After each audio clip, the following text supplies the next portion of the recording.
నమస్కారం అండి. మీ శ్రీనివాస్ మళ్ళీ ముందుకు వచ్చేసాడు. ఏంది ఈరోజు శ్రీనివాస్ ఇలా కనబడుతున్నాడని మీరు అనుకోవచ్చు. కాశీ యాత్ర ఇవాళతో కంప్లీట్ అయిందండి. యాక్చువల్లీ నిన్నటితో కంప్లీట్ అయింది.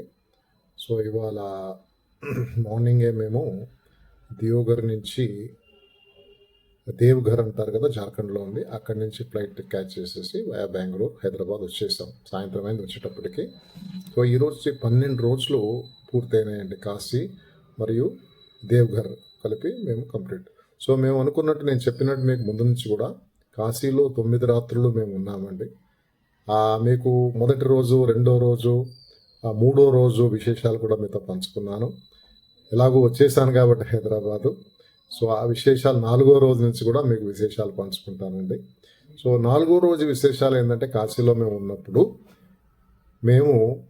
మేము ముందే 9వ తారీఖు 8వ తారీఖు నాడు మేము మంగళహారతి చేసుకున్నాం. అంటే సుప్రభాత దర్శనం అని మీకు తెలిసి నేను చెప్పానండి, మీతో పంచుకున్నాను. కాబట్టి 10వ తారీఖు మేము ఏమనుకున్నామంటే, మేము సుగం దర్శనం చేసుకుందామని అనుకున్నాము స్వామిని. ఈ సుగం దర్శన్ అనేది 300 రూపాయల టికెట్ అండి. ఇది ఆన్లైన్లో మీరు కాశీ విశ్వనాథ్ యాప్లో బుక్ చేసుకోవచ్చు. సుగం దర్శన్ అంటారు, అంటే శీఘ్ర దర్శన్ అని అర్థం, సుగం దర్శన్. కాకపోతే దీంట్లో ఒకటి ఉందండి, మంగళహారతి అనేది 3 నుంచి 4 వరకు అవుతుంది కదా, అది స్పర్శ దర్శనం. అలాగే సుగం దర్శనంలో ఉన్నవాళ్ళు 4 నుంచి 5 వరకు ఎవరైతే ఉంటారో మొదటగా క్యూలో, వారికి స్పర్శ దర్శనం చేసుకునే ఛాన్స్ ఉంటుంది, అవకాశం ఉంటుంది. తర్వాత ఏం చేస్తారంటే, స్పర్శ దర్శనాన్ని ఆపేసి స్వామివారి దర్శనం మాత్రం అలౌ చేస్తారు ఈ సుగం దర్శన్ టికెట్ దారులకు. కాబట్టి మేము 10వ తారీఖు ఏం చేసామంటే, మేము కూడా పొద్దునే లేచేసి 3:30 ప్రాంతంలో లేచేసి స్నానం చేసేసి డైరెక్ట్గా సుగం దర్శనానికి లైన్లో వెళ్ళాం. అక్కడ గేట్ 1, గేట్ 2, గేట్ 3, గేట్ 4 ఉంటాయండి. మనం సుగం దర్శనానికి గేట్ 4 ద్వారాలో అలౌ చేస్తారు. సో గేట్ 4 దగ్గరికి వెళ్ళి పొద్దునే నిలబడ్డాము. పెద్ద పెద్ద క్యూస్ అండి, 3:30 నుంచే క్యూ ఉన్నదండి. కొన్ని వందల మంది క్యూలో నిలబడి ఉన్నారు. కాకపోతే ఏమవుతుందంటే, మనకి ఎవరో చెప్తుంటాం కదా, మనం భక్తి ఉంటే స్వామి మీద ఏదో విధంగా మనకి దర్శనం ఇప్పిస్తాడు. అలాగే మేము నిలబడి అనుకుంటున్నాం, మా బ్రదర్స్ కూడా పెద్దవాళ్ళు, మా వదిన కూడా పాపం నడవలేదు. కాబట్టి మేము అనుకుంటున్నాం, అరే ఎలా రా ఇవాళ ఇంత పెద్ద క్యూ ఉన్నది ఏంటి, దర్శనం దొరుకుతుందా దొరకదా, సుగం దర్శనం అనుకుంటుంటా సందర్భంలో ఒక వ్యక్తి వచ్చి తట్టాడు, నా భుజం తట్టాడు. ఏం సార్ అంటే హిందీలో మాట్లాడుతున్నాడు. ఏంది మీరు ఎందుకు లైన్లో నిలబడ్డారు, మీకు దర్శనం ఇప్పించాలా, మీకు స్పర్శ దర్శనం ఇప్పిస్తాను, రాగలరా, అది ఇది అన్నాడు. నేను నమ్మలేదు, ఏదో అంటున్నాడులే, డబ్బులు కడుగుతారు కదా ప్రతి ఒక్కరు కూడా, అక్కడ చాలా ఉంటారండి, మధ్యవర్తులు ఉంటారు, సో చాలా కేర్ఫుల్గా ఉండాలి. సో వాళ్ళు అడిగేటప్పటికి నేనన్నాను, కాదు బాబు, మా వల్ల కాదు, మేము లైన్లో వెళ్ళి దర్శనం చేయాలి సార్, మీకు ఇప్పిస్తా సార్ అని వెనకబడ్డాడు. ఆఖరికి అతను ఎన్నో అడిగాడు, మేము అన్నాం అంత కాదు, మేము 500 రూపాయలు మనిషికి ఇవ్వగలుగుతాం, 8 మంది మేము ఉన్నాం కాబట్టి 4000, మమ్మల్ని సుగం దర్శన్ అంటే తొందర స్పర్శ దర్శనం ఇప్పియాలి అంటే, ఆ అబ్బాయి ప్రామిస్ చేశాడు, డబ్బులు నాకు ఇప్పుడు వద్దు, మీరు దర్శనం చేసుకుని రండి, తర్వాత నేను ఇప్పిస్తానని చెప్పి, ఆ స్వామి అనుగ్రహం ఉండాలండి, ఎలాగో తీసుకెళ్ళాడండి. షార్ట్ కట్స్లో తీసుకెళ్ళి భగవంతుడి దగ్గర ఒక లైన్లో, ఆ ముందు వెళ్ళే లైన్లో మమ్మల్ని కలిపేశాడు. సో మేము ఈ యొక్క భక్తులతో పాటు, సుప్రభాత దర్శనం భక్తులతో పాటు మంగళహార దర్శనం కాగానే ఇమీడియట్గా మేము ఈ సుగం దర్శనం లైన్లో ఎంటర్ అయ్యి స్వామి స్పర్శ దర్శనం కూడా చేసుకునే అవకాశం మాకు కలిగింది. అంటే నేను ఏం గొప్ప చెప్పట్లేదండి, ఇక్కడ మనము గట్టి సంకల్పంతో ఉంటే భగవంతుడు అనుగ్రహం ఎప్పుడూ ఉంటుందని నేను చెప్పదలుచుకున్నాను. చాలామంది భక్తులు ఇలా చేసుకుంటారు. పొద్దున్నే మీరు 4 నుంచి 5 మధ్యలో లైన్లో నిలబడితే తప్పకుండా మనకి స్పర్శ దర్శనం దొరికే ఛాన్స్ ఉందండి. తర్వాత ఓన్లీ దర్శనం, స్వామి దర్శనం. సో అలాగా మేము స్వామి దర్శనం చేసుకొని అక్కడి నుంచి వెలుపలికి రాగానే ఎగ్జిట్ డోర్ నుంచి అన్నపూర్ణమాత గుడి ఉంటుంది, మీకు అందరికీ తెలుసు కదండి, అన్నపూర్ణమాత గుడి ఉంటుంది. కాబట్టి అక్కడ అమ్మవారి దర్శనం చేసేసుకొని అక్కడ కాశీ మీకు చెప్తున్నానండి, అన్ని చిన్న చిన్న గల్లీలాగా ఉంటాయండి, సందులు గొంతులు అంటారు కదా, చిన్న చిన్న సందులు గొంతుల్లోంచి వెళ్తూ ఉండాలి. ఏమి చూడొద్దండి, కుక్కలు తిరుగుతుంటాయి, పక్కన నుంచి ఆవు వెళ్ళిపోతుంటుంది, ఎద్దు వెళ్ళిపోతుంటుంది, ఏమనమండి, మనం పోతూ ఉండాలి, కింద చూస్తూ ఉండాలని, చూసి నడవాలండి కింద కూడా. సో కాబట్టి అలా నడుచుకుంటూ కాశీ విశాలాక్షి అమ్మవారి దర్శనం కూడా చేసుకున్నామండి. అమ్మవారు తెలుసు కదండి, శక్తిపీఠాల్లో ఒకటి కాశీ విశాలాక్షి.